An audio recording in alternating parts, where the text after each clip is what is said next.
जिंदगी के असली लड़ाई का होला एकरा के एगो गांव में से शहर में निकल के जाए वाला शहर में रह के पढ़े वाला छात्र से अधिका के समझ सकेला।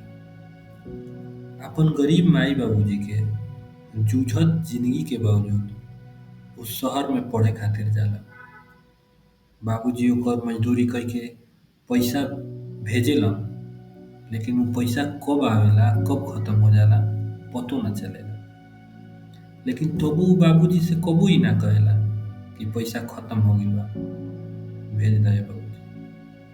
पैसा के अभाव में ओकरा कई दिन उपासे सुते के पड़ेला।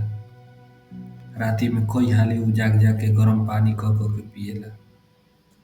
लेकिन बस एगो उम्मीद ओकरा के जियत रखेला, एक दिन गरीबी के ई अंधेरा हटी, हम नौकरी करब और पैसा कमा के आपन और आपन माई बाबूजी के सपना के जरूर पूरा करब। सिर्फ इहे उ सपना बा जौन ओकरा के अकेले रूम में जमीनी पर सुतत खान बार बार ओकरा के मोटिवेट करेला, अंदर से ओकर प्रेरणा के जगावेला और जियत जिंदगी के सलामत रखेला। ना तो उ ए सफर में ना जाने कई बार हतोत्साहित होके सोचेला कि खुदकुशी कर ली, कैसन ही हमार जिंदगी हो गइल बा, का कर रहल बानी।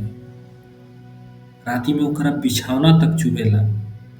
लोग के सुनले बानी प्यार में जागेला, लेकिन उ लइका आपन भविष्य के सोच सोच के रात भर जागत रह जाला।